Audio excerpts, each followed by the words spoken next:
Shalom, family. Shalom, shalom.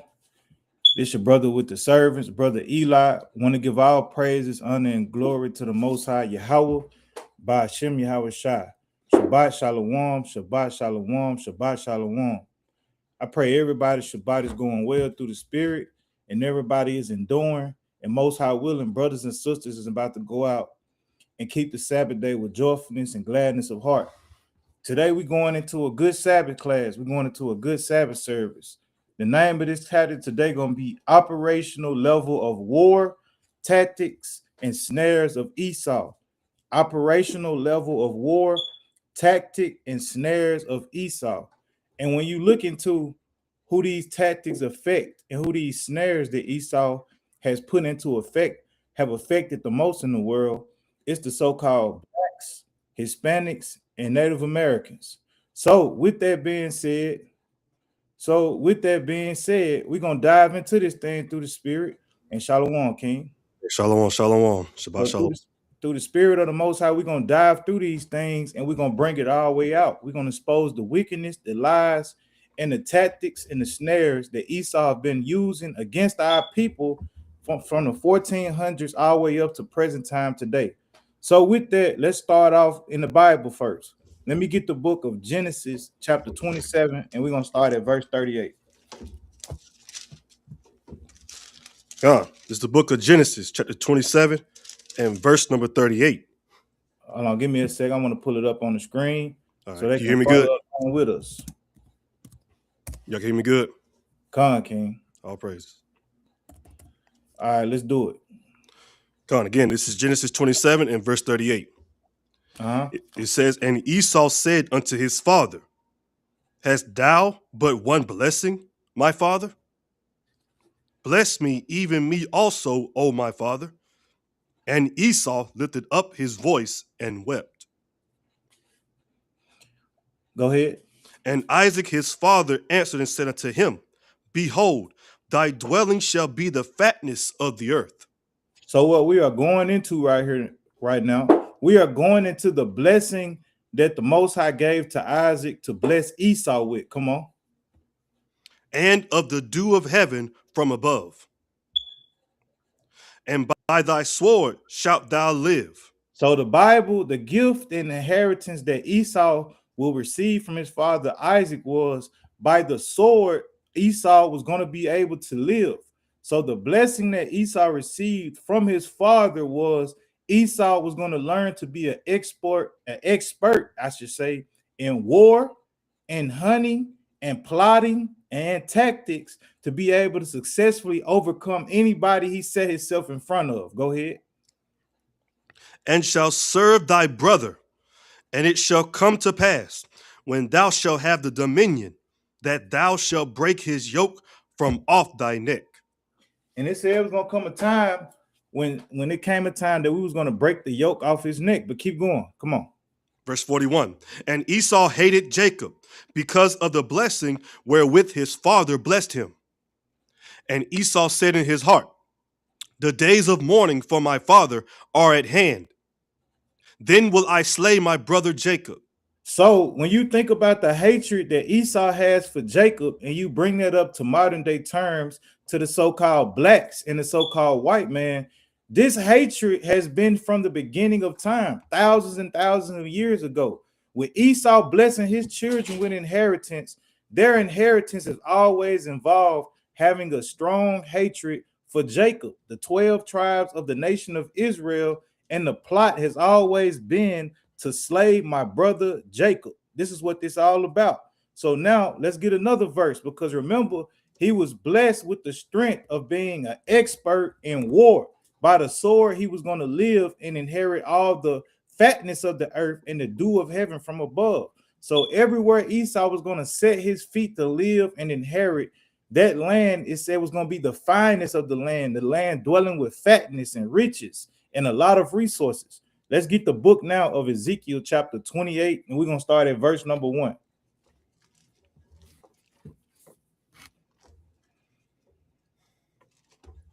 Go ahead. Ezekiel chapter 28 and verse number 1. It says, the word of the Lord came again unto me, saying, Son of man, say unto the prince of Tyrus. So right here is not talking about the literal prince of Tyrus from the past. This Bible chapter right here is referring Esau and comparing Esau to the prince of Tyrus, or the king of Tyrus, I should say. Go ahead. Thus said the Lord God, because thine heart is lifted up, and thou hast said, I am a God. So I when you look at the spirit of Esau on the earth today, Esau is the ones that's professing themselves to be God on earth. They have took the image of Yahushua and the reputation that he have and then created it into their own virgin. When you think about their religion and their different understanding of the Bible, they are the ones that have reclassified their race as God and have changed everything else that we know today referring to the Bible. Go ahead. I sit in the seat of God, in the midst of the seas. And when you look at Esau today, they sit in the midst of the seas. Their religion is spread throughout the world. It's in Africa, it's in China, it's in Japan, it's in the so-called Middle East. And we do know for out of a shadow of a doubt, it's in America, it's in the UK. All right, go ahead. Yet thou art a man, not God, though thine heart of God. And they have created and set their mind as the mind of God. But keep reading. Behold, thou art wiser than Daniel. So There when is you think about the inheritance that Isaac gave to Esau, right now we hear Ezekiel saying that Esau will be wiser than Daniel. So Esau would be able to have the intelligence greater than the prophet Daniel.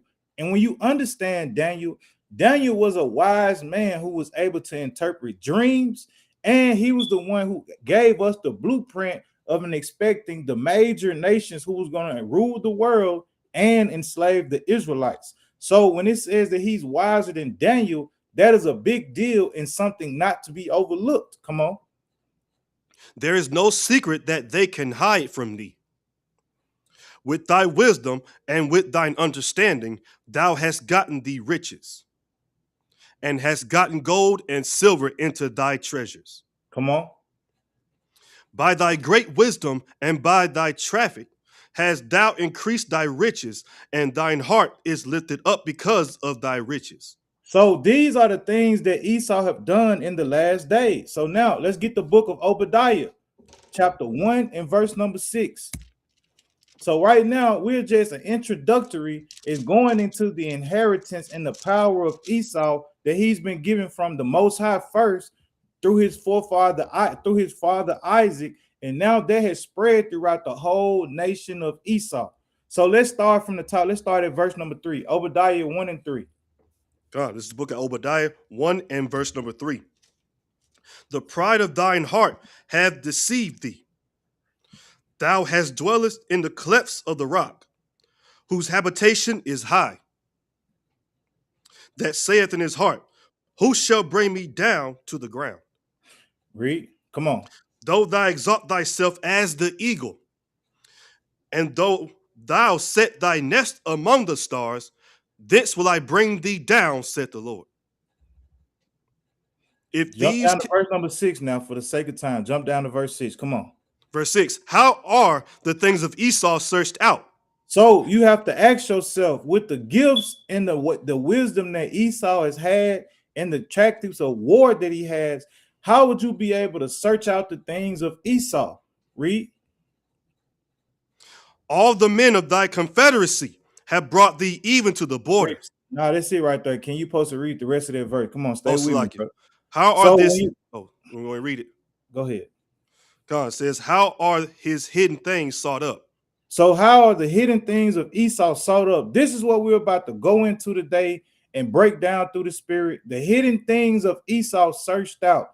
Esau's craftiness and expert skills in war. So now let's go real quick to the book of 2nd Ezra, chapter 11 and verse number 10. So let's see where Esau gets this power and wisdom from. 2nd Ezra, chapter 11 and verse number 10.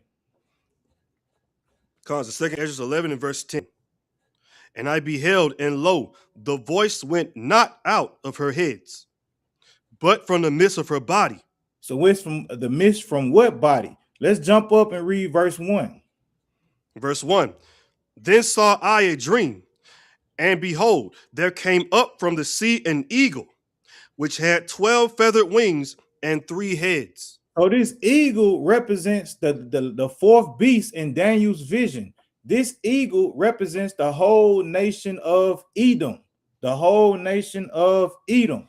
So now, you know what I'm saying? Let's dive into this. Let's dive into this. So the topic of the Sabbath class today is operational level of war. Operational level of war. So first, I want to show you that there is a thing actually called the operational level of war. So now I got the. Can you see this, brother? I'm getting full screen. Yeah. In the All field. right, so I want you to read this. This is going into the operational level of war.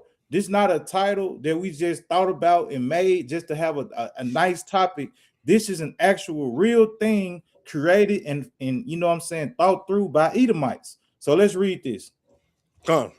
It says, in the field of military theory, the operational level of war, also called operational art, as deprived from Russian or operational warfare, represents the level of command that connects the details of tactics with the goals of strategy. So the way that these devils move is they move through tactics and strategy. Come on. In other words, it involves creating through successful tactics in the theater of military operations the conditions needed for strategic success. Come on.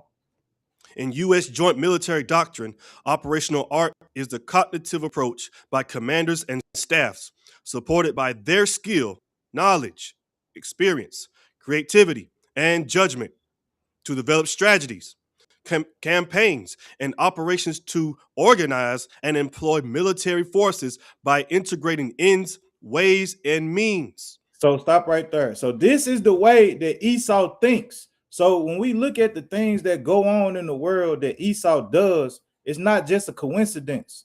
You know what I'm saying? A lot of these things is just not, oh, that was a smart thing of them to do. No, everything they do is by design. You know what I'm saying? There's strategy in everything that Esau does. So now we're going to show a video of Esau explaining it to you themselves. And this video is fair use, by the way. This is for educational purposes only. So now let's get into this. I want y'all to pay attention very well to this video.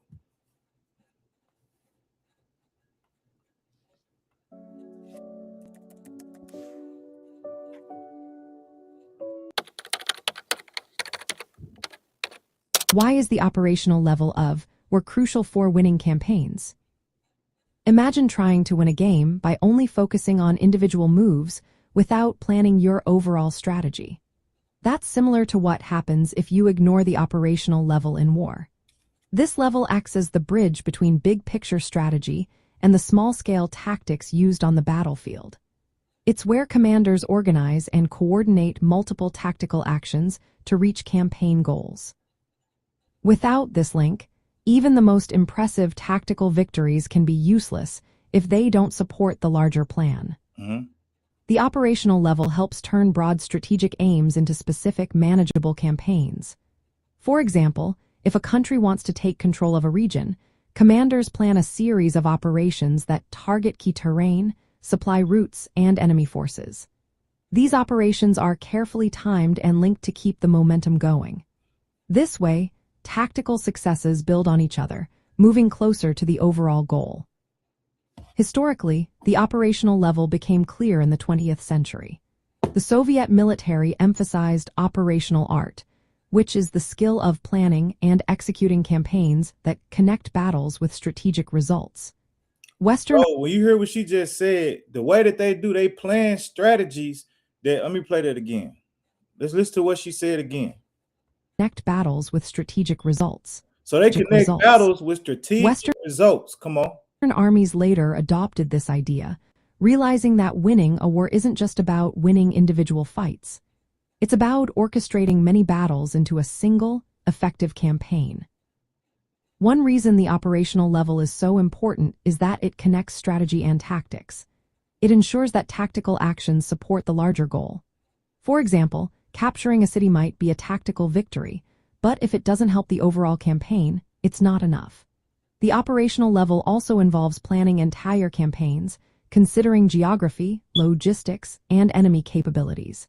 This helps commanders use their forces efficiently and avoid wasting resources. So when you think about what she said, for the sake of time, we're not going to go through all that. So when you think about what this lady is saying here, she's letting you know that the way that Esau thinks is they plan everything out. In the Western armies, which is Esau, Russian armies, all of these nations of Esau are, thought out very strategically when they go into war, how to win the war, how to affect the land that they're warring on, how to affect the people there, and also how at the end of it, they'll be able to complete this war without using most of their resources. So now we're going to relate all of that to our people today and how Esau has used this same strategy to colonize, oppress, and keep the blacks, Hispanics, and Native Americans in America at the bottom of the totem pole, right? And how everything that they have done to us today was a strategy, tactic, and snares that at the end of the day will make us forget who the real enemy is. It'll make us forget what we really stand for. And at the end of the day, the end result was, look at what you got today. The modern day Negro and the modern day woman in America, right? Everything is out of hold. We killing each other every day. We don't have no self-respect. We are content with living in the smaller places in life. And all of these things were strategic moves and strategies by the man that rules over us as our oppressors today. So with that, King, give me the book of Deuteronomy chapter 28 and verse 48 real quick.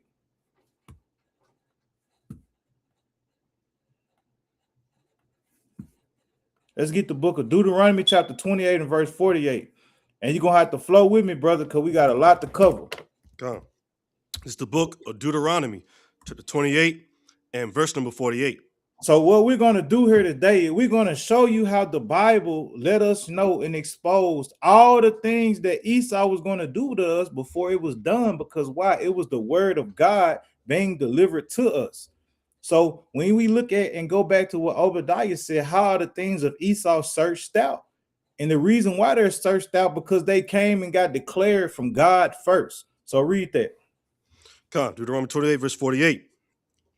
It says, therefore shalt thou serve thine enemies, which the Lord shall send against thee, in hunger, and in thirst, and in nakedness, and in want of all things. And he shall put a yoke of iron upon thy neck until he hath destroyed thee. Come on. The Lord shall bring a nation against thee from far, from the end of the earth, as swift as the eagle flieth, a nation whose tongue thou shalt not understand. So when you look at the Bible, Moses gave us the clue first that the nation that the Lord was going to send against us in the last days was going to be a terrible nation, a nation from far, and a nation that moves swift like an eagle. And this same eagle lines up with Daniel, and it also lines up with the prophet Ezra. And what we're going to do today is we're going to show through the Bible and through historical evidence and facts that everything that the Bible describes about Esau's gifts, he used those gifts to destroy the whole nation of Israel. And when we look at it, this was an operational level of war, or operational warfare, or another term that they use for is operational art. These were things that they used to keep us at the bottom of society. So now let's get the book of Leviticus chapter 26, and we're going to go to verse number 21. We're just going to show first through the Torah everything that the Lord said was going to happen to us, and we're going to bring it to modern day term to show you that these things actually happened and were fulfilled in real time. So let's get there. Leviticus 26 verse 21. Because Leviticus 26 and verse 21. It says, and if ye walk contrary unto me, and will not hearken unto me, I will bring 7 times more plagues upon you according to your sins. I will also send wild beasts among you, which shall rob you of your children. So stop right there real quick, Salaki. When you read the book of Ecclesiastes chapter 3 and verse number 18, the Bible lets you know that that word beast can also be referenced and compared to man. man is known as beast in the Bible as well. So keep going. And make you few in number, and your highways shall be desolate. Come on. And if ye will not be reformed by me by these things, but will walk contrary unto me, then will I also walk contrary unto you. Come on. And will punish you yet 7 times for your sins. Come on. And I will bring a sword upon you that shall avenge the quarrel of my covenant. Stop right there. We're going to come back here. Let's get the book of Psalms chapter 17 and verse 13. So let's bring this thing to life. Let's see the sword that the Lord said he was going to bring upon us in Leviticus 26 first. And we're going to go back there and explain what this sword was going to actually do to the nation of Israel. So let's get this. Psalm 17, 13. Matter of fact, start at 17 to 9. Come. This is Psalm 17, verse 9. Come on. From the wicked that oppress me, from so the wicked that oppresses us, who are the Israelites. Come on. From my deadly enemies who compass me about.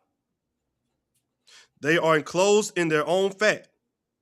With their mouth they speak proudly. They have now compassed us in our steps. They have set their eyes bowing down to the earth. So think about it. What animal or bird sets their eyes down to the earth as hunters? It's eagles. So King David, through the Spirit, is comparing, and he's speaking in prophetic terms, describing the way that Esau was going to come down and oppress and overtake and wage war against the Israelites. So now, for the sake of time, jump down to verse 13. Verse 13. Arise, O Lord, disappoint him, cast him down. Deliver my soul from the wicked, which is thy sword. Come on. From men which are thy hand, O Lord, from men of the world, which have their portion in this life. Stop. So when you think about the men who he's talking about who have their portion in this life, who is he talking about? He's talking about the heathen, but in particular, at this point, we're talking about Esau. This is Esau's portion in his life, to rule the world, to wage war on this world, and also oppress and slay his brother, which the promise that his forefather made from the beginning of time. Let's finish this verse out so we can go back. And whose belly thou fullest with thy hid treasure. They are full of children, and leave the rest of their substance to their babes. To their children. So this thing has been inherited down. So now let's go back and read that again. Verse 25. Leviticus 26, verse 25. And I will bring a sword upon you that shall avenge the quarrel of my covenant. So the sword that the Most High brought upon the Israelites was Esau, the nation of Esau. Come on. And when ye are gathered together within your cities, I will send the pestilence among you, and ye shall be delivered into the hand of the enemy. And we were delivered into the hand of the enemy, which is Esau. Let's get the book of Job, chapter 12, verse 12. So today we're going to go into different operations and different things that Esau went against and went out and did to keep the Israelites at the bottom of society and to destroy the Israelites as a nation of people. Watch this. Get Job 12 and 12. Comes the book of Job, chapter 12 and verse 12. With the ancient is wisdom, and in length of days, understanding. So with the ancient is wisdom, and in the length of days, understanding. Come on. 13. With him is wisdom and strength. He have counsel and understanding. So this is talking about the Most High Yahweh. Come on. Behold, he break it down, and it cannot be built again. So it was the Lord it was the Most High who broke down the 12 tribes of the nation of Israel. And the Bible lets you know through Job, and he said it cannot be built again. So we're not a nation on the earth again in our own land because the Most High hasn't had it be built again. Come on. He shutteth up a man, and there can be no opening. Come on. Behold, he withholdeth the waters, and they dry up. Also he sendeth them out, and they overturn the earth. With him is strength and wisdom. The deceived and the deceiver are his. So when you think about the things that took place in America that we're about to go through and break down with the Bible today, The Bible wants us to know through Job, he let you know that the deceived, which will be the 12 tribes of Israel, because we were the ones deceived into thinking we was African Americans, we were Puerto Ricans, we were Cubans, we were Jamaicans, we were Haitians, and the Most High said, and the deceiver are his, because the Lord created all our spirits, and the Lord created his sword. So now jump over a couple chapters and get Job 9, verse 24. We just opening up with the opening precepts to set the tone of everything that we about to go into. Salaki, go ahead. God, this is Job chapter 9 and verse 24. Come on. The earth is given into the hand of the wicked. So when you think about it, the Most High has given this earth into the hands of Esau and all the other wicked nations that have ruled the earth. Come on. He covered the faces of the judges thereof. And the Lord has covered the face of this earth with the leaders of other nations to govern the Israelites worldwide. Come on. If not, where and who is he? And where and who is he? So now let's go to the book of Revelation, chapter 12 and verse number 1. So now we're going to deal with this thing. We're going to deal with this from the entirety. The war of the Edomites versus the Israelites. The operational war, the tactics, the strategy, the snares that Esau has used to destroy the nation of Israel as a whole. Let's get there. Revelations 12, verse number 1. This is the book of Revelation, chapter 12 and verse 1. And there appeared a great wonder in heaven. So it appeared a great wonder in heaven. Come on. A woman clothed with the sun and the moon under her feet, and upon her head a crown of 12 stars. So stop right there. We're going to deal with this first. So it said we're going to deal with this word by word. So it said, and there appeared a great wonder in heaven. And so this wonder is going to go into a woman. So let's see who this woman is describing in Revelations 12 and 1. And when you read Revelations 12, this is a parable and a similitude referring to the life of Yahushua and his mother Mary, and also Israel and the Most High, right? And it's comparing Esau and King Herod with Mary and Yahushua. So now let's deal with the woman. Let's get the precept for the woman. Let me get the book of Isaiah chapter 54 and verse number 5. We're going to come back here. Let's show you who this woman is in Revelations 12 right now that this is talking about. Isaiah chapter 54 and 5. Come on. This is the book of Isaiah chapter 54 and verse number 5. It says, for thy maker is thine husband. Mm-hmm. The Lord of hosts is his name. And thy Redeemer, the Holy One of Israel, the God of the whole earth, shall he be called. Come on. For the Lord hath called thee as a woman, forsaken and grieved in spirit. So it said the Lord has called the 12 tribes of Israel as like a woman forsaken and grieved in spirit. Come on. And a wife of youth, when thou wast refused, said thy God. All right, so now let's go back. Let's go back. And now when we go back to Revelations 12 and 1, it says, and there appeared a great wonder in heaven, a woman clothed with the sun. So now, why is the Bible saying this woman was going to be clothed with the sun? What is the sun making reference to? Let's get the book of Psalms, chapter 84, and then verse number 11. Let's read this. Let's find out what the Bible is talking about.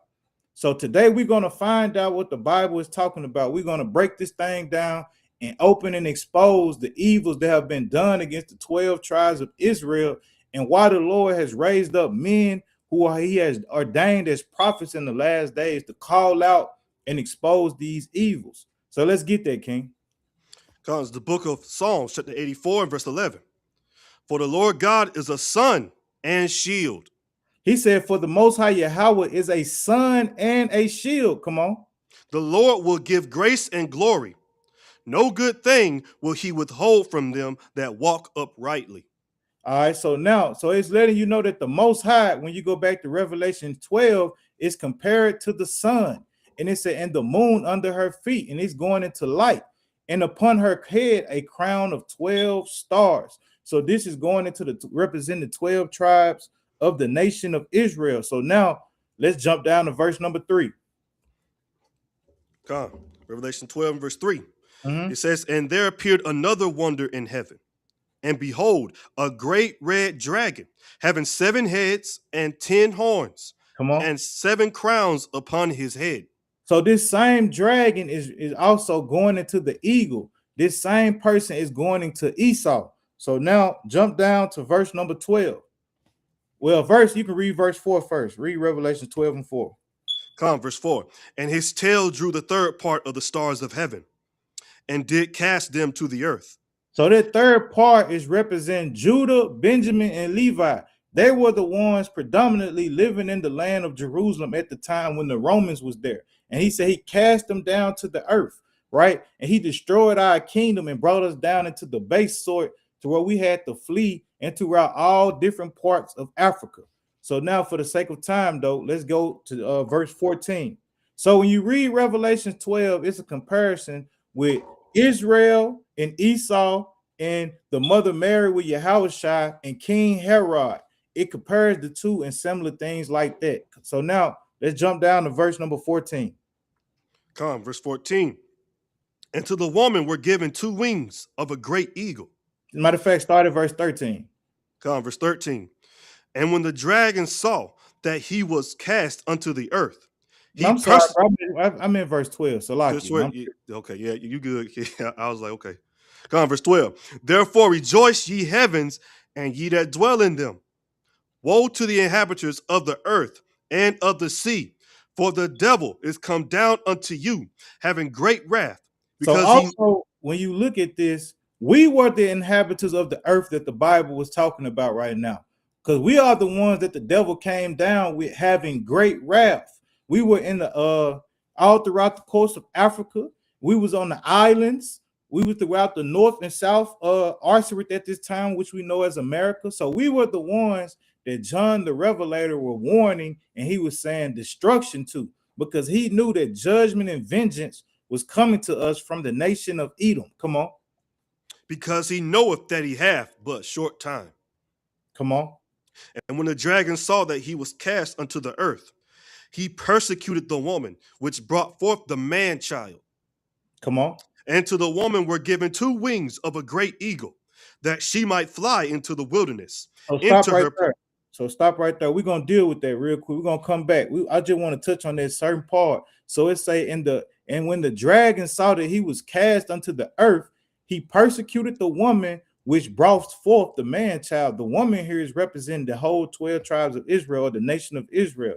So let's dig into that and let's show you that was a thing prophesied and fulfilled. Go to the book of Luke, chapter 21 and verse number 20.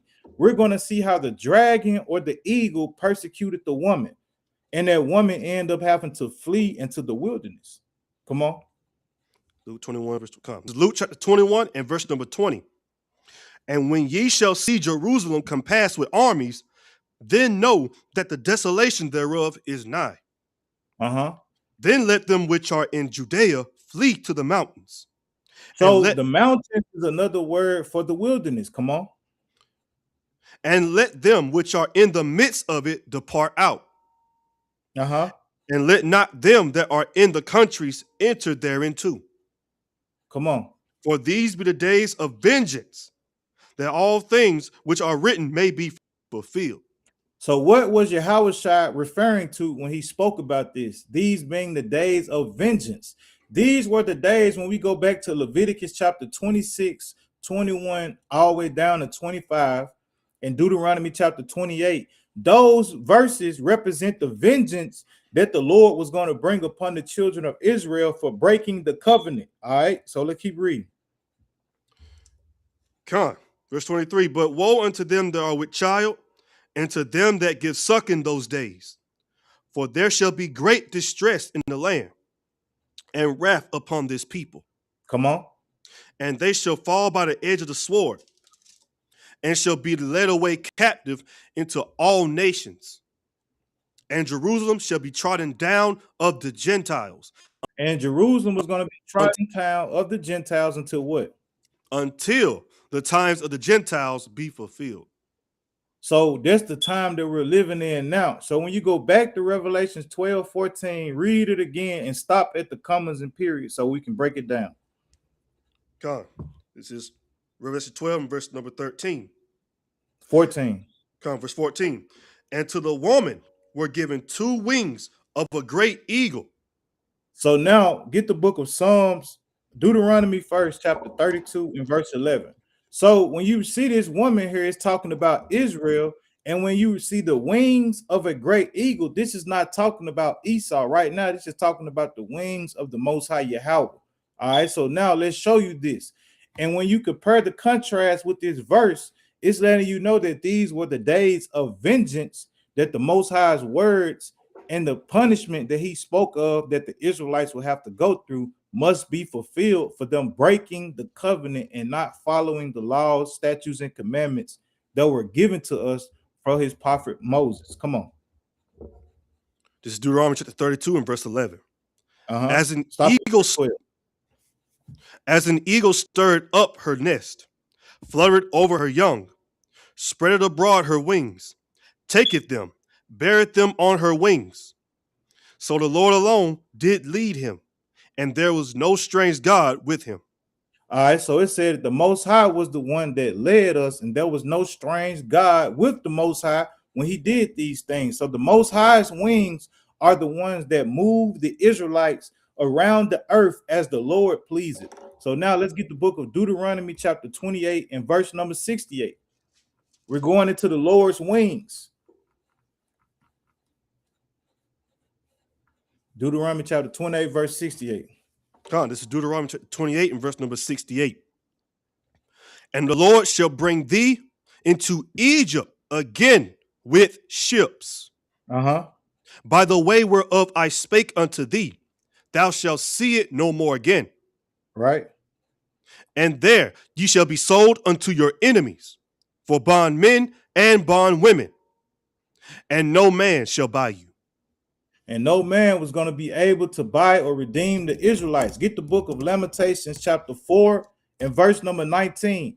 So what we're going into here is we're showing now the verses first, letting you know that the Lord said he was going to land us on eagle wings and fly us into the wilderness. And we're about to break down and uncover now the wilderness that the Most High had the Israelites go into. So let's get that. Lamentations chapter 4 and verse 19.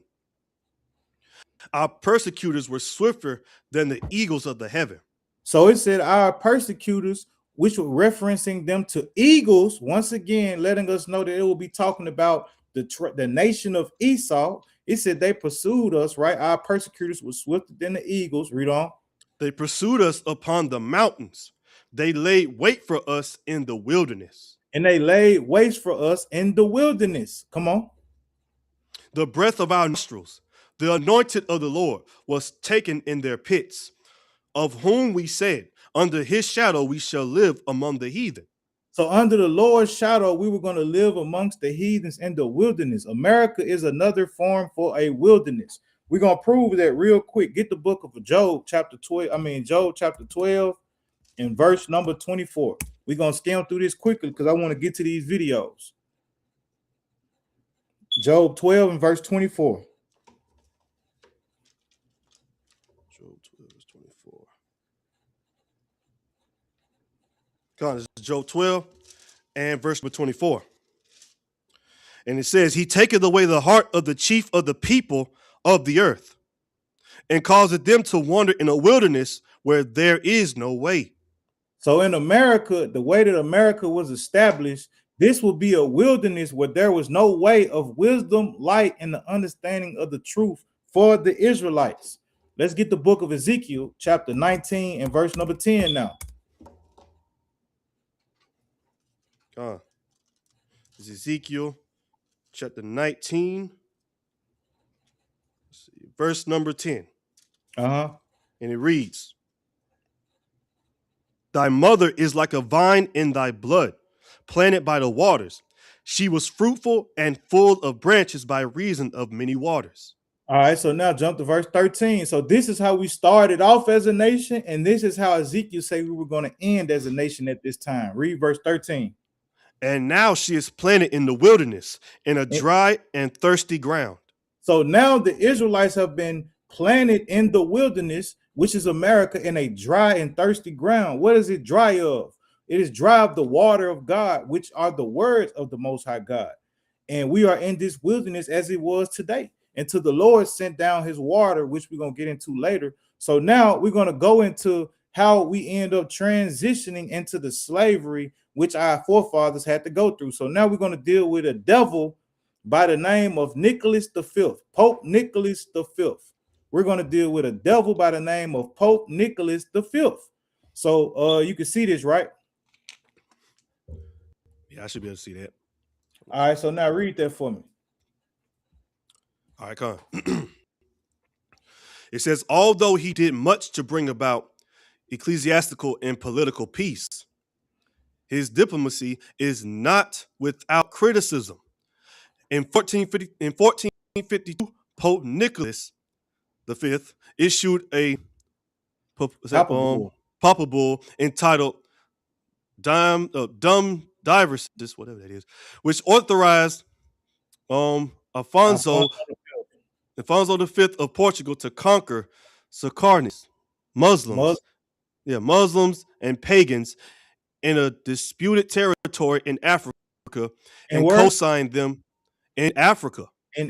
So these Muslims and these pagans that Pope Nicholas V issued for Alfonso V of Portugal to conquer were Africans in west coast of Africa who believed and followed Islam, Muslim, and other pagans. And who were the other pagans? Brothers and sisters practicing Igbo, brothers and sisters who still knew and followed their roots of being Israelites, and some that were just caught up in other doctrines. So the Muslim and pagans here, don't let the wordplay fool you. They know exactly who they were targeting. All right, so keep reading. And co-signed them to perpetual servitude. It has been argued that this and the subsequent bull issued by Nicholas in 1455 gave the Portuguese the rights to acquire slaves along the African coast by force or trade. Come on. The edicts are thus seen as having facilitated the Portuguese slave trade from West Africa and as having legitimized the European colonization of the African continent. So this is letting you know that Pope Nicholas V was the first devil, the one that issued a papal bull by the name of Dum Diversis, which authorized Alfonso V of Portugal to do what? Go over there to the west coast of Africa and sentence those men and women over there to perpetual servitude. This is how, when you think about the Renaissance, right? You had the Roman Church. They adopted Christianity in the 400s, and when they were rebirthed, they brought in Christianity and Catholicism, and with their new rise back into power, they had to produce slaves and conquer. And who did they think to conquer? They went to conquer the Israelites that they knew that were scattered throughout the west coast of Africa. And when you think about how Portugal got involved, because during the time of the 700s, right, when you think about Islam, when it came on the rise, Portugal and all these other countries would come visit Africa and see how the Muslims had took over most of those lands and converted the Israelites to Islam. They also seen how they were selling them for slaves. And what they went back and reported to the Roman popes and these people was, we could do the same thing. So when you think about how this bull got established and came into mind, they watched and studied how one nation was handling the Israelites, and also they looked at our resources. They looked at West Africa and seeing how the people there were thriving, and that they realized that, hey, we could take these same people and the skill that they have and enslave them and make riches off of these people. And why were they able to do that? It was because these were the gifts that Isaac said that Esau would have. But also knowing that Esau was created to be the sword for the Most High to punish the Israelites. So now we have to keep that in mind. So now we're going to go into this. Let me see. Well, we already kind of went through that. For the sake of time, we're going to keep going. So now we're going to go into Pope Alexander VI. We're going to go into Pope Alexander VI. So now this was the next pope after this man, and the letters and the stories have it that this man paid his way into being a pope. This was Alexander Borgia, right? Caesar Borgia's father. So now we're going to read this, King, and we're going to go into the Pope. This was the Pope who had his son painted and declared as the modern day Jesus that the world knows of it today. So now let's read that. All right, come on. Let me maximize it. It says AD 1493, the Pope asserts rights to colonize, convert, and enslave. So the Pope gave the right to colonize, convert, and enslave who? The Israelites, the blacks, Hispanics, and Native Americans. And look at the time period here in 1493. This was during the time when they was on their way in making land in America. Come on. Pope Alexander IV issues a papal bull or decree, Inter Cetera, in which he authorizes Spain and Portugal to colonize the Americas and its native peoples as subjects. The decree asserts the rights of Spain and Portugal to colonize, convert, and enslave. It also justifies the enslavement of Africans. So it also justifies the enslavement of Africans. So real quick, let's get the book of Jeremiah chapter 50 and verse number 33. So when you think about what's going on here, you had Pope Nicholas V authorized slavery for Portugal to go into West Africa and enslave the Israelites there. Then when the next Pope come in, Pope Alexander VI, he comes in and issues a papal bull himself, which this time gives people the power to colonize, convert, and conquer the tribes that's in America, and also go back and continue to enslave the Negroes that they were enslaving on the west coast of Africa. So now let's get this in Jeremiah 50 and verse number 33. Comes the book of Jeremiah, chapter 50 and verse 33. Thus saith the Lord host, the children of Israel and the children of Judah were oppressed together, and all that took them captives held them fast. They refused to let them go. So who were the people responsible for enslaving Judah and Israel? They just told you right here. By the power and authority of Pope Alexander VI, the Spaniards and the Portuguese were the ones sent to colonize, convert, and enslave the northern kingdom of Israel and the southern kingdom of Israel together. That's why when you look at the founding and the building of America, it was built by who? The northern and southern kingdoms of Israel. So now we got a couple more verses. We about to get to the good stuff. Now we about to get to the good stuff. Let's get the book of Jeremiah chapter 14 and verse number 14. And all of this is still coming off of what we read about in Revelations 12 and 14. The Lord's wings nourishing us and bringing us into this wilderness where we were to be nourished. All right. So now let's get that. Jeremiah chapter 14, verse 14. These are all the events that were going to take place and where John the Revelator described as the wilderness. Let's get that. God, it's the book of Jeremiah, chapter 14 and verse number 14. Come on. Then the Lord said unto me, the prophets prophesy lies in my name. I sent them not, neither have I commanded them, neither spake unto them. They prophesy unto you a false vision and divination, and a thing of naught, and a deceit of their heart. Therefore, thus saith the Lord concerning the prophets that prophesy in my name, and I sent them not. Yet they say, sword and famine shall not be in this land. By sword and famine shall those prophets be consumed. All right, so now give me Jeremiah 16 and 13 now. On Jeremiah 16, 13. Therefore will I cast you out of this land into a land that ye know not. So this is Jeremiah prophesying that the Israelites were going to be cast out of their land and into a land that they know not, regarding to the southern kingdom of Israel. Go ahead. Neither ye nor your fathers, and there shall ye serve other gods day and night, where I will not show your favor.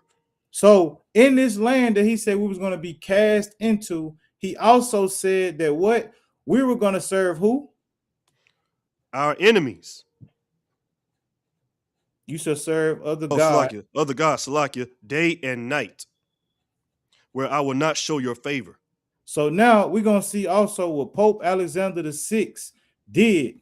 All right, let's see another thing that he did. So not only did Pope Alexander VI give the green light for the northern and southern kingdom of Israel to be enslaved, but he also gave this. And this is fair use as well. This is a fair use. This is a quick video. Let's show you something here.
So when you look at this, when you go back to the scriptures that we just read, let's read that again.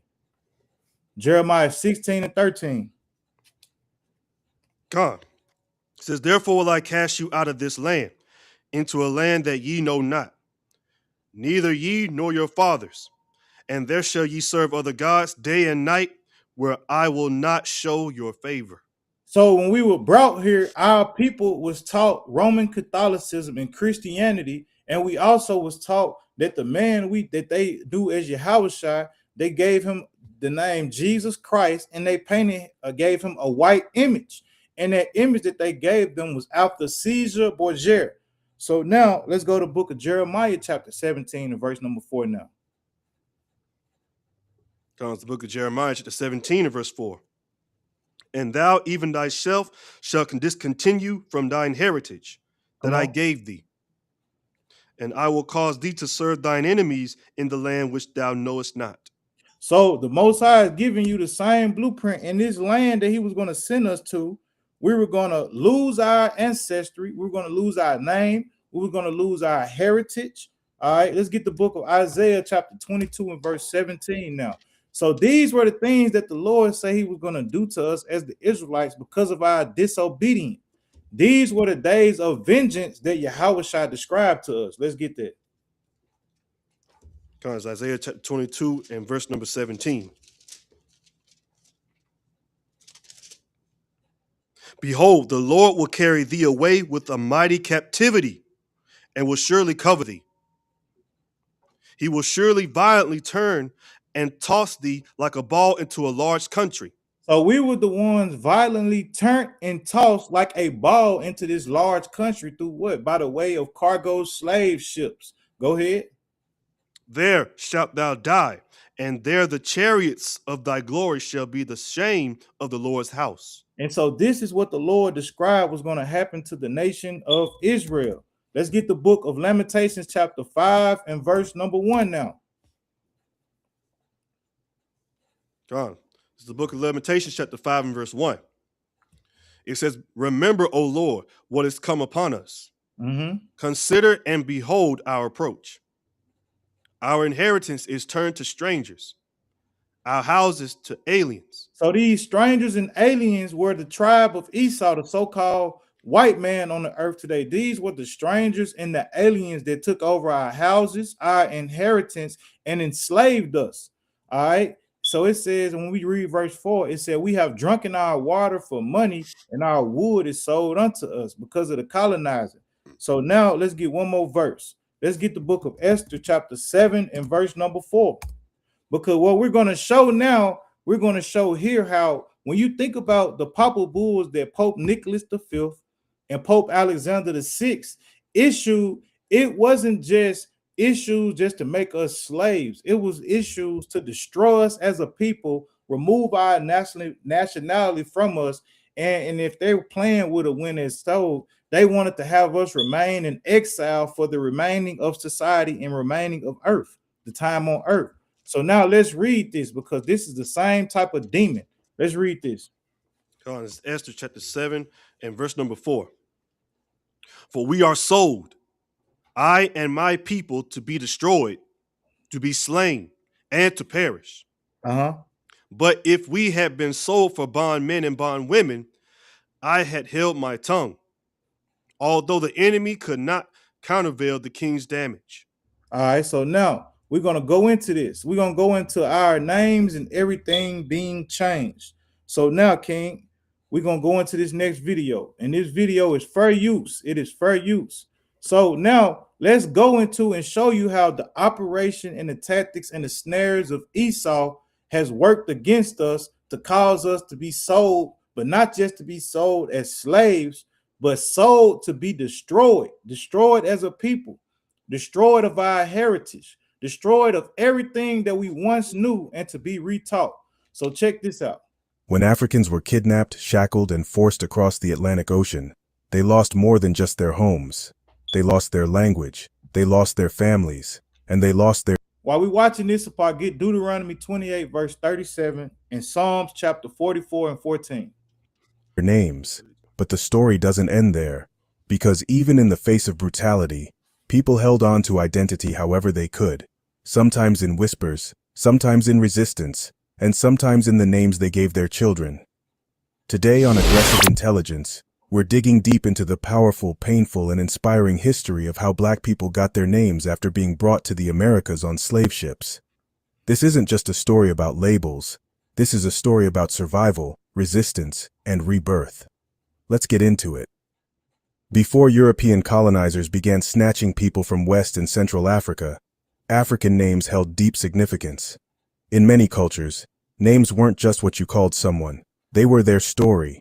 A name could reveal the day of the week you were born, Kwame for Saturday, Kofi for Friday in Akan culture, your birth order, Obi for firstborn, family history, spiritual beliefs, or even future. So now when you look at this picture that this band is even breaking down right now, look at the clothing that our people had in the west coast of Africa. When you look at this young girl, when you look at these children here, what did they have at the bottom of their shirts? They had fringes at the bottom of their shirts. Look at their father's garment. The father had fringes here at the bottom of the garment, if you can see. And the mother's dress, you know, it kind of looked like she had them on there, but we really can't tell. It could be this right here. But when you look at what he's describing to you right here, right now, he's letting you know that before we came over here, our names referred back to our forefathers, and our heritage, our dress code, and everything about us reverted about who we are, our name, our inheritance, our code of conduct, our culture, the way we ate. All these things played a big deal. But when you change that, look at how it affects the masses. So let's keep going. Aspirations. Names connected individuals to their lineage, their God. So when you listen to what he's saying, let's listen to this again. I want y'all to pay close attention. Birth order, Obi for firstborn, family history, spiritual beliefs, or even future aspirations. Names connected individuals to their lineage, their gods, their villages, and their ancestors. They were living. So now he said names connected people to their lineage, their ancestors, their language, and their gods. So when you think about what happened to the Israelites here, right? When you think about the Papa Bulls that was dished out against our people, these things wasn't just tactics just to make us slaves. There was a deeper motive behind it. All right, real quick, get the book of Psalms chapter 83 real quick. Let's get the book of Psalms chapter 83 real quick. We're going to come right back here. We're not going to here. You get Psalms 83 real quick, but hold them other precepts. This is Psalms chapter 83 and verse number 1. It says, keep not thy silence, O God. Hold not thy peace. Come on. And be not still, O God. Come on. For lo, thine enemies make a tumult, and they that hate thee have lifted up the head. They have taken crafty counsel against thy people. So they took crafty counsel, come on. And consulted against thy hidden ones.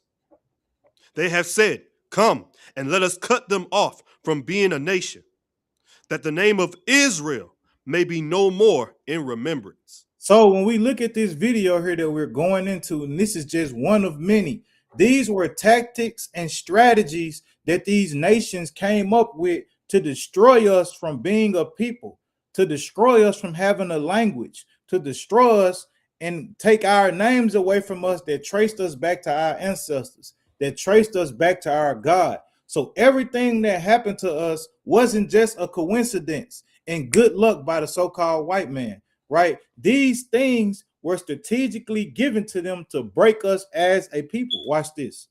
Proof of identity. But once aboard those slave ships, that was the first thing taken away. As soon as Africans were processed as cargo, they were stripped of everything: clothes, dignity, language, and names. Upon arrival in the Americas, enslaved people were often given short European first names like Tom, Betty, Sam, or Lucy. Stripped of surnames entirely, or given the name of the slave owner when needed, sometimes just numbered, referred to as boy number 5 or girl number 3. This wasn't random. We're one of the only social media agencies that... So now, Sapar, get the book of get the scriptures I called for. Yeah, I got the Deuteronomy 28 and 37. And Yep, let's get that real quick. Yep, Deuteronomy 28 and 37 and Psalms 44. All right. It's Deuteronomy 28 and verse number 37. It says, and thou shalt become an astonishment, a proverb, and a byword.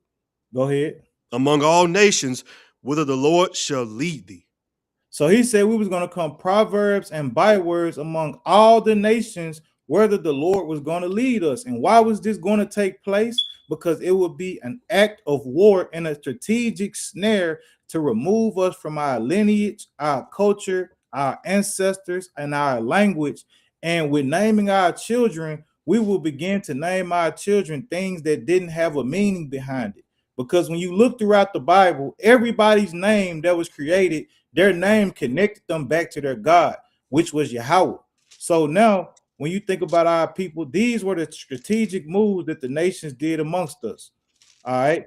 So now let's keep going. Get the book of Psalms chapter 44 now and 14. God. This is Psalms chapter 44 and verse number 14. Come on. And it reads, thou makest us a byword among the heathen, a shaking of the head among the people. My confusion is continually before me, and the shame of my face have covered me. All right. So now, let's go back to this video now. We're going to go back to this video. Let's watch this. And remember, this is for fair use. 5 or girl number 3. This wasn't random. It was strategic. Erasing someone's name was a tool of domination. It severed ancestral ties, erased cultural memory. So let's pay attention to what this devil said here. So now reading Deuteronomy 28 and 37 and Psalms 44, this is what the root of that would lead to. Watch this. Number 3. This wasn't random. It was strategic. Erasing someone's name was a tool of domination. It severed ancestral ties, erased cultural memory, and branded the enslaved as property. Imagine being ripped from your home called Oba, and within days you're simply George, a name forced on you by someone who believes they own your life. Could enslaved parents name their own children? Yes, but in secret and with caution.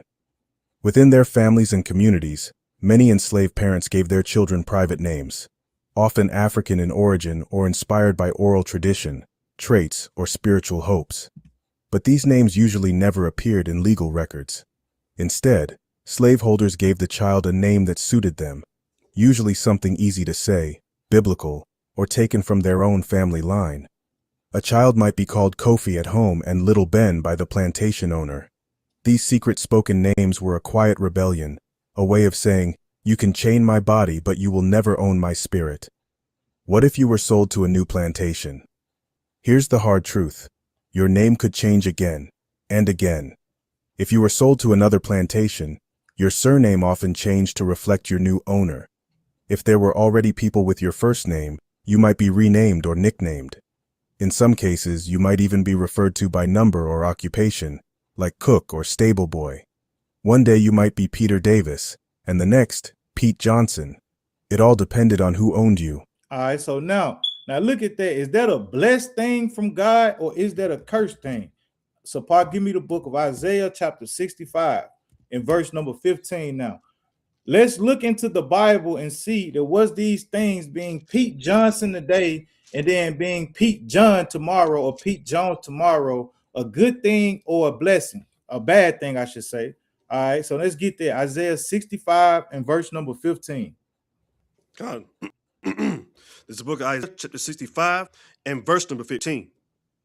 And ye shall leave your name for a curse unto my chosen. For the Lord God shall slay thee and call his servants by another name. So in the lands that we are scattered throughout today, the Lord let us know through the scriptures that the nations that rule over us was going to leave their names unto us for a curse. But the Lord says there were going to come a time where the Lord was going to slay these people and call his servants by another name.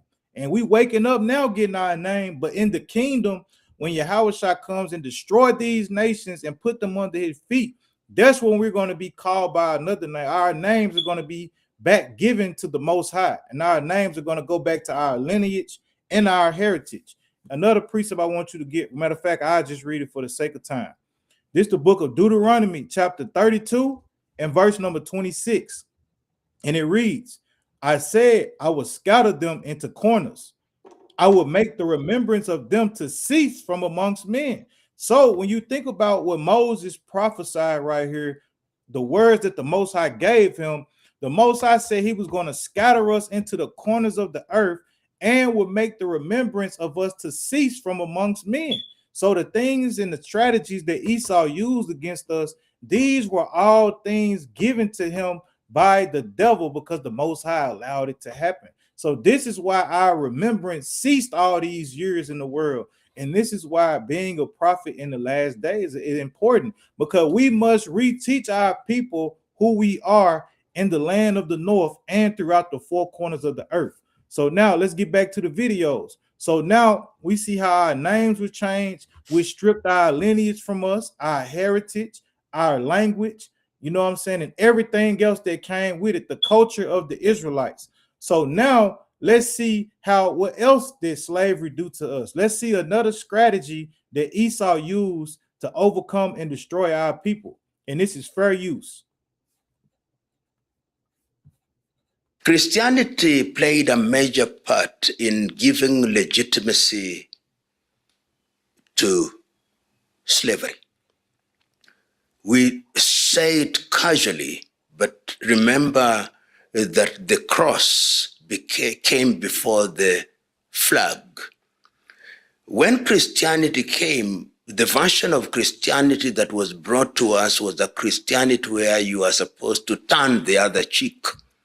It was a Christianity where they make reference to Paul's letter to the Romans and say, obey your masters. You slaves, obey your masters as you would the Lord. So you can almost see an attempt to say that slavery is God ordained. Christianity. All right, so now there's one. He let you know how Christianity, the slave owners use Christianity to control the slaves. And this is from a black brother, but you know they don't want to listen to the black man. So let's let a white man explain these things to you.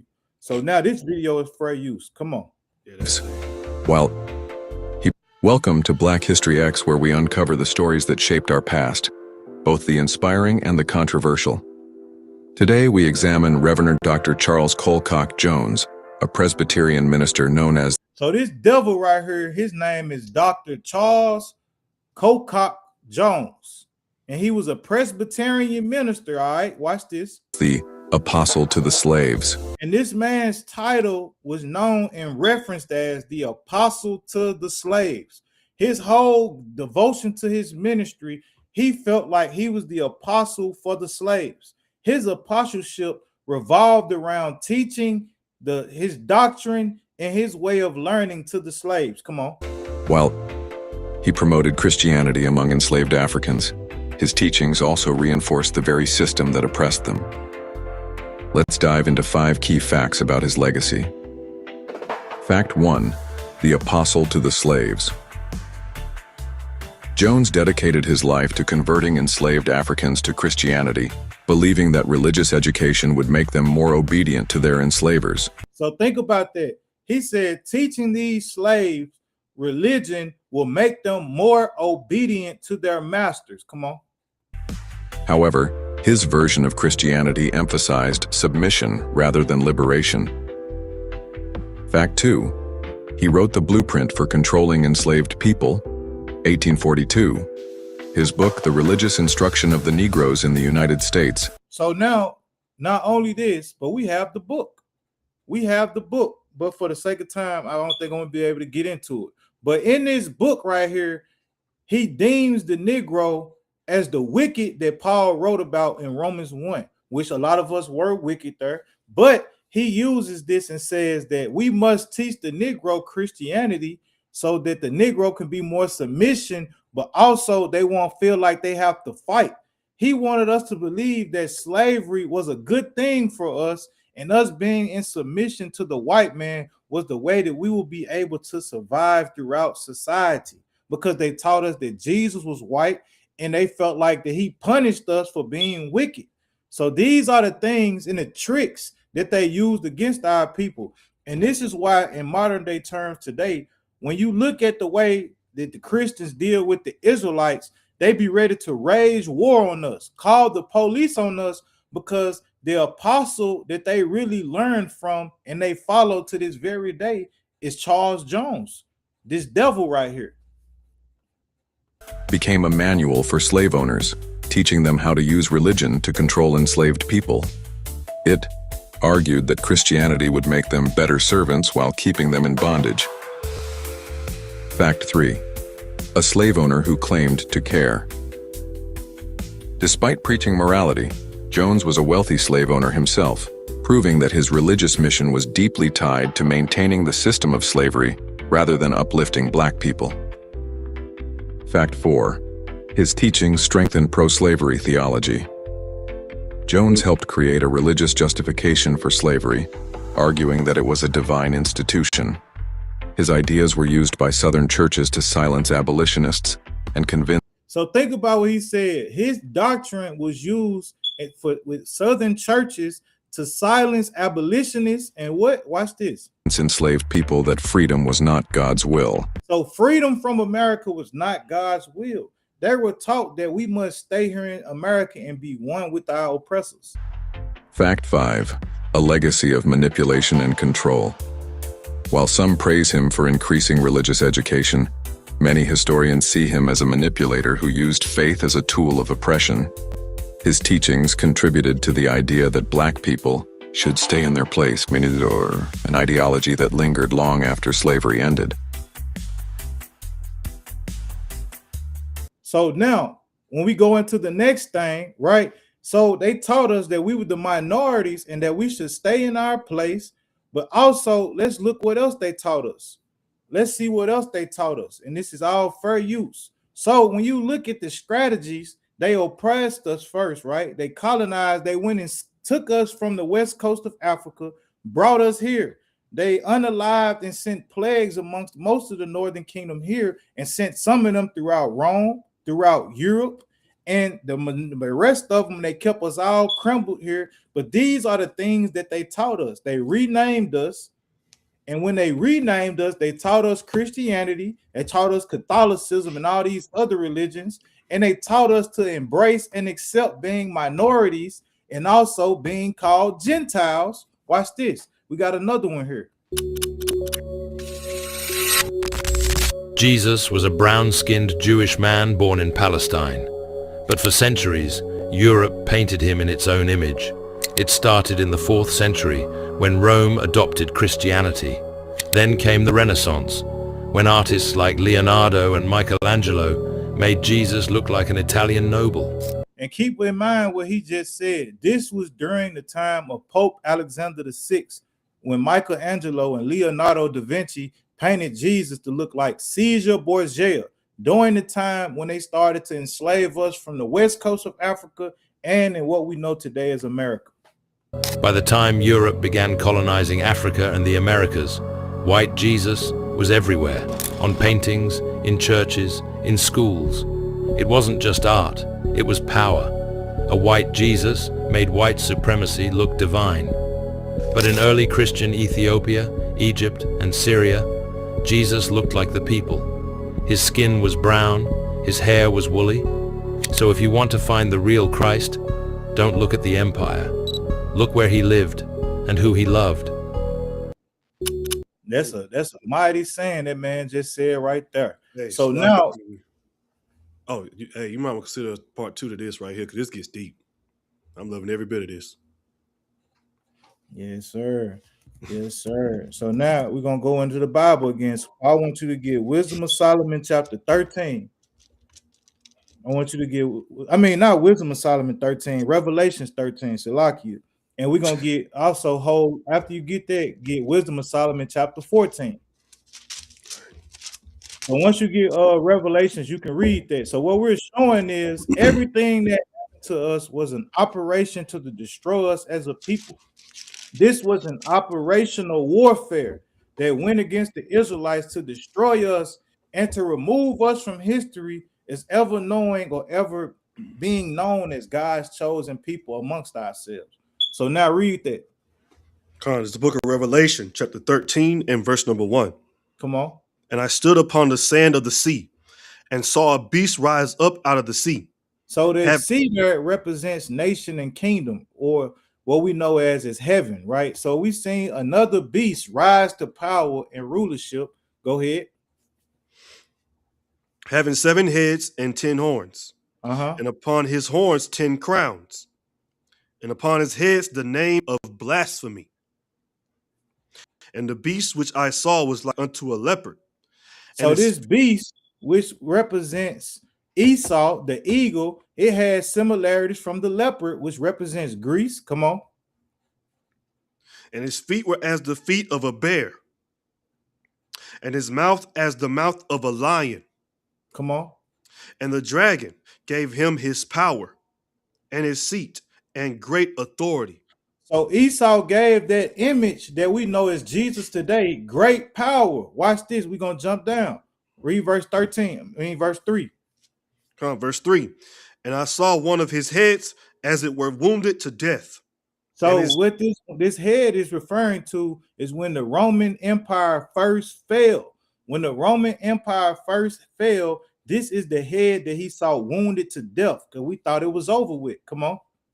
And his deadly wound was healed. So the deadly wound of the Roman Empire was healed during the Renaissance age.